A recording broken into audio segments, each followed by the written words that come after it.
Hey, everybody, welcome back. I have not done a video in a long time, and I decided what the heck, it was Saturday morning, it's a beautiful day, and I was going to do a video today just to talk about everything that is going on in the market. And as you can see, we've had a crazy ride down from the 383 lows all the way down to 290. And I want to talk about a couple of topics this morning. First of all, where do I think the market's going? What's going to happen next? How you can make money from it. And then I'm going to do a little bit of ranting on a couple other things. But there'll be some value in this video that hopefully you can make some money on. So just bear with me. Right off the bat, I want to say, yay me! I'm up to 15,300 subscribers in my free floor traders room on StockTwits. If you're not a member, get in there because this is where the rant's going to come in. And once I finish my rant, then we'll get into actually some trading and how you can make some money. But just a quick rant. I'm really disappointed because I put so much work into coming up and showing up in here every day. You can see that in the last 14 months, my closed room profits are 136.5%, and I had one open small trade. And I just crush it in here. I mean, I basically tell the future like hours before it happens, if not days. And I give very. You can see here. Look at this. Here, let me just show you something really quickly here. Here's an example on March 5th at 9:37. March 5th. When was that? Gee, that was on Thursday morning. I said this morning is to sit back and watch and see what develops. If I had to guess, I would say that we end the week unchanged. So, basically we ended the week at 297, right at 297. And all along I said we're going to end the week unchanged. That's my thesis. May describe the secret sauce, but may inquire about your reasons why you think UEX will go down and the SPY will go up. I don't understand if it's different now than at the market open. And you'll see here, I've been saying since this all started in mid-February, and I'm not going to go back and rehash everything. You can go and look for yourself, but it's 100% true. I said we are going in for a wild ride with a lot of volatility. And I was also saying that since Monday that we will finish the week unchanged at 297. And boom, where do we finish the week at 297? I mean, I called pretty much all of this spot on, dead accurately. This is just one example. Some of you might say, oh, Steve, you get lucky. But I do this all the time. Like, just, it's repeatedly, I'm doing it like almost day after day, calling the market almost, 80% of the time my trade calls are absolutely right. And what's where my little rant is going to be is just that I got 15,000 subs in this room, and I'm gonna whine about it, but it's really important because like, not only me, but here's the three students that I got from this room that are go into this room and tell people how much money I make. This is one of my students. He actually joined me a year ago. He posted a screenshot of a $5,000 day. Here's another student. He had just signed up for my coaching.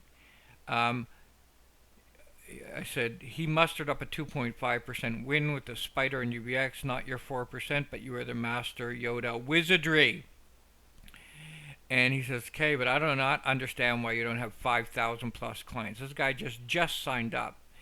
And my answer to him is me neither, but the simple answer is that people don't want to do the hard work and study for a year to get to Yoda status.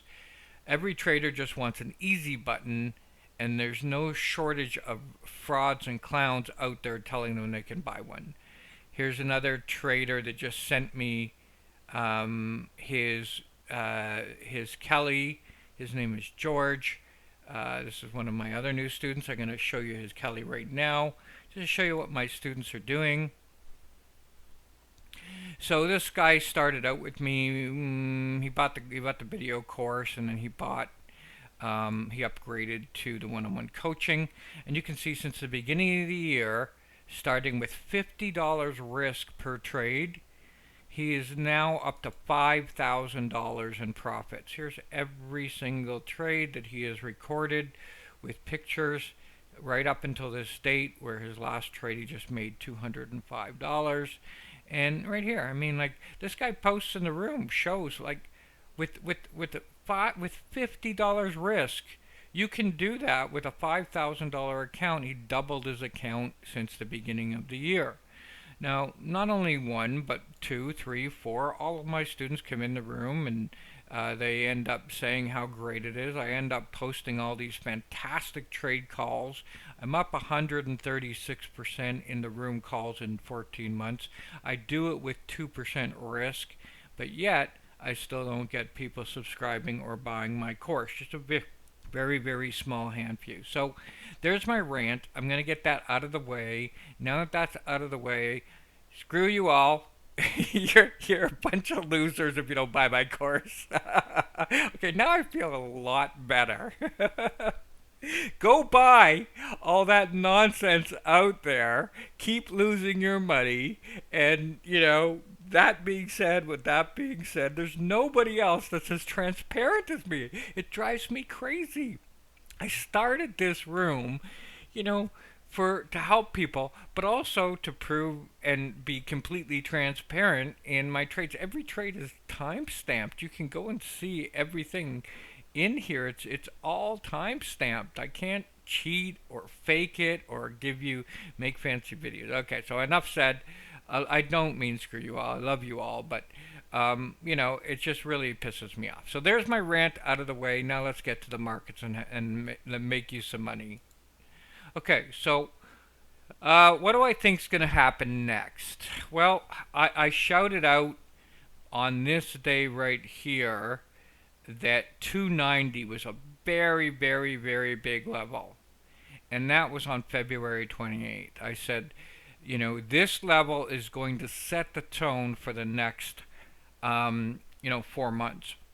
Because this is the level that the big institutions and the large macro funds in the world are going to defend. And sure as heck, I called this out on February 27th. Did they ever defend it, and drove the market higher to 315, and now it's back at 297. But that being said, I knew there was going to be a defense there. But what do I think is going to happen next? Well, I'll tell you what I think is going to happen next. I think this volatility is going to stay crazy, crazy. So if I were to draw out the future, I would say that we're going to do something like this. Let's see if I can. I've never used this tool before. Let's see if I can do it. Something like this, right?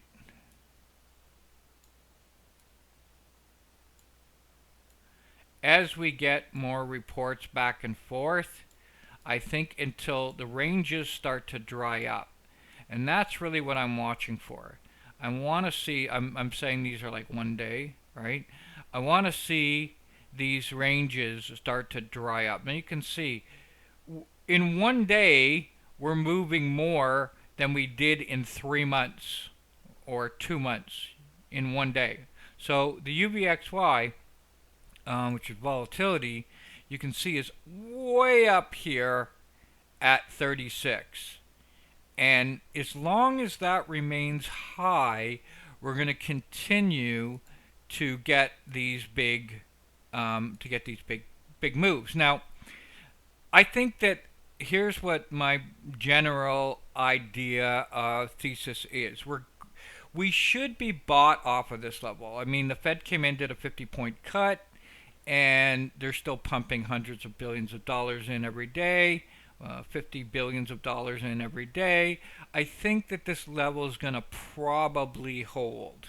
Now, that caveat is going to depend very much on the continued spread of the virus, because One of the things that could change this, and even with the Fed doing all this craziness, is this right here. This is the Caixin China General Service Business Activity Index, and anything above 50 is considered really good and expansion. Anything below 50 is considered contraction and usually the sign of a recession. Now you can see what happened in China. It just fell off the face of the map. So currently, right now, in in the United States, this is the non-manufacturing index. You can see we spiked to 57, which means that the United States is having growth. So I mean that if that the similar situation happens in the United States and businesses start shutting down and we break this this lower level here, the next stop is going to be 250. Okay? My personal belief is that the true valuation is probably somewhere around, I'd probably say like 240. That's what I think true value is. And what I mean by true value, I mean that is what the price to earnings ratios based upon growth should be. Why are we way up here? We're way up here because of the Fed. End of story. Just it's a giant pump and dump into the market. The Fed is just pumping billions of dollars into the repo market every night, 50, 40, $100 billion a night. And what that does is that encourages CEOs to do stock buyback programs, and that is what's causing this artificial inflation. So, I do think true value is probably, like I said, somewhere around 240. So I would love to see the market come down, to this 240 level. But we really have to get through this level convincingly.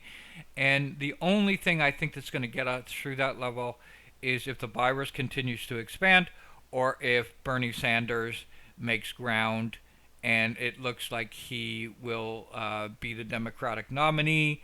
And as we go into November, I expect things to get crazy. So the answer is there's my answer. As long as we hold this support, as long as we hold this value level right here at 283, and we don't bust through it, we should eventually, if Trump gets reelected, drive to a new high with all this stimulus. Okay, that's assuming Trump gets reelected. If Trump loses and, God forbid, Bernie Sanders gets in, we'll break that low and then we'll head all the way down to 240. So, what do you watch for? You really want to keep an eye on the UVXY, because or the VIX. Okay, either one doesn't matter, because as long as volatility remains high, we're gonna keep having these wild, crazy days. Okay, this was a really big level up here at 36.90, and I'm really keeping a very close eye on it. You can see that whenever it has big red days, it will usually follow through with another big red day. Not always. I can see here it had a big red day and then it went higher. Red day lower, red day lower, red day lower, red day lower, red day lower. So once you get a big solid red candle, like even this red day here, the next day was lower. It wasn't until the following day that it turned green. So I really want to keep my eye on that, and really that's going to tell me, if we just how much we're going to bounce around. So how do you trade in a market like this?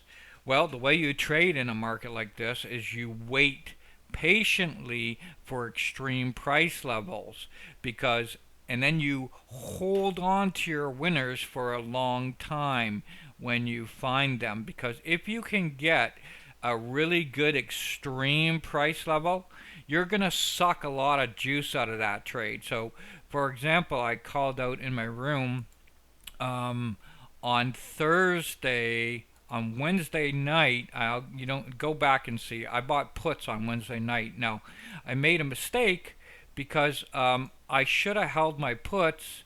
I bought puts right there on Wednesday night at 306, and I should have held my puts for 297.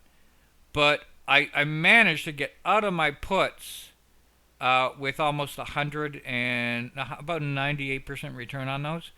And I should have held that a little bit longer, so I'm not listening to my own self very well. But that's, if I was making one mistake right now, it's not holding on to my winners long enough, and I should be sucking more juice out of that. And so expect a wild ride, folks, okay? And in the long term, as we head into November, we're either going to head back up here, we're going to break this level. So what I would look on the downside is if we break, watch for it to come back and test this level, and if it breaks, comes back and tests, and does not manage to get back through, then we're going lower, all the way to 240, and watch for that. Okay, so I know I'm not giving you like really specific answers here because there is never a specific answer. There is only possibilities. And our job is to trade price, not ideas. So these ideas that I'm coming up with are really just nice discussions. We can talk about the virus. Is it real? Is it not real? Is it like the flu? Is it not like the flu? That all doesn't matter. All that matters to me is price. What is price doing? And is it confirming or denying my idea? And that's really what I want to see, because that is where I exploit the market. And you know what? This video's gone about 6 minutes longer than it really should have gone. But you know what? I haven't done a video in a while, so stay tuned because I'm going to give you something really good, really gold here. Something I really want to talk about in regards to why you're losing money as a trader and how you can fix that. Okay, so if you stuck around this long, you're going to get some real gold here. Okay, so what I'm going to do is talk about the number one reason why smart people lose money trading, and I'm gonna do it in a way that that is really simple for you to understand. Okay, so I'm gonna use poker as an example because it is something that you can get some actual real hardcore numbers on, where trading you can't really get hardcore data. So what do you think the number one reason is why traders lose money? Just in your mind, spit out an answer. Well, the number one reason why traders lose money, in my personal opinion and my 40 years of experience, is a very famous noted psychiatrist friend of mine by the name of Richard Bandler said this year ago. Disappointment requires adequate planning. Okay? Let that sink in. Disappointment requires adequate planning. Now, what does that mean? It means that traders are losing money because they have the completely wrong expectations of what this business is. You know, they go out there, they buy those courses that I ranted about earlier, and, you know, they say to themselves, oh, I should be making a whole lot of money and sitting on a beach. And it's really easy to do. Well, that is why so many traders blow their accounts, because when they run into tough times, they don't understand that it's normal. And to illustrate that, I'm going to use some poker examples here. So if you don't know poker, you know, it's a pretty simple game. The one with the best cards wins basically out of 5. But just look at some equity here. So what I'm going to do is I'm going to pretend I'm this player right here. I'm going to say new hand. I'm going to pretend that I'm this player right here. Let's say I get dealt a card like ace and a king. So those are the two cards that I'm dealt. So how do I know if I'm going to win with this hand? These are really good hands, right? They're very high. Ace is the highest card you can have, and king is the second highest card you can have. That's a really good hand, right? So what would your expectation be for you to win the money in this particular hand of poker? Well, I'll tell you. In poker, we can tell you the exact expectation. let's say that this guy beside you has like 3, 4. So you can see that your expectation is about 64%, right? Let's say this guy over here has 4 queen, right? If all these 3 players are going to be playing in this hand, you have a 56.42% chance of winning. Okay, let's say that this player here has 2, 2. You can say you drop down to 41%, right? Now let's say that this player here has 9, 6. This player here has 5, 7. This player here has, let's say, ace 2. And this player here has 3, 2. And this player here has, let's say, jack 7. You can see if all of these players were in the hand, you only have a 32% chance of winning that hand if everybody were to go to the flop. In other words, if everybody didn't play their hand. But that's not realistic, right? Just change that to 9, 9. So let's just say that this player folds his hand. This player folds his hand. This player plays his hand. This player plays his hand. This player folds. This player folds. This player folds. This player folds, and this player folds, and this player folds. So now you have 3 people in this pot, and you're actually the underdog at this particular point in time. Do you see that? So what started out with you thinking was a really good situation, as the more cards were dealt, your odds changed dramatically. In other words, your expectations, what you think is supposed to be really, really good, are not really good at all. You only have a 37% chance of winning as more information becomes available. Does that make sense? Okay? So if the board now comes, let's say an ace, and then the next card is a 10 and a 5 on the flop, you can see, okay, more information happened, and your odds just went up to 80%, right? Because as more information unfolded, your thesis or your idea of what you should be winning got a lot higher, right? But now as more time passes and you're trading, you're in a trade, all of a sudden more information happens. A 2 hits that board. You just went to 0%, and this guy went to 94%. So he thinks he has great expectation that he's going to win the hand right now. He thinks, oh my God, I am the biggest winner. And all of a sudden, on the river, one of the last remaining 9s comes out, and this guy wins the hand. Okay? So why did I do this illustration? Because it's really significant to trading. Because when you put on a trade, or when you're thinking about a trade idea, what looks like a really good situation is you can get fooled, and your expectation that you're going to make a lot of money is what causes you to lose money. Because as a trader, you have to stay open to new information as it comes into the market, and understand that the probabilities of your trade working decrease. So you must stay very open-minded and very flexible. And you come up with ideas. Oh, I have ace king here that we're going to stay in this nice big thing. I should win this hand, and we should go up and make a new all-time high. But as new information unfolds, just like in poker, as new cards unfold, you must be willing to adapt and change. And that is why so many people fail as traders, because it's absolutely critical that you stay open and fluid, and you adapt and change to new information This could be as a swing trade. This could be intraday. This could be on a 1 minute time frame. It doesn't make a difference. All right. That is the number one reason why traders fail.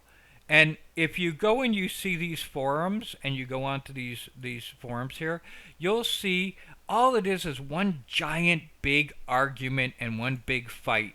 A bunch of stupid numpties that I'm right, no I'm right, no I'm right, no I'm right, no I'm a bear, no I'm a bull, no you're a bear, you're a bull.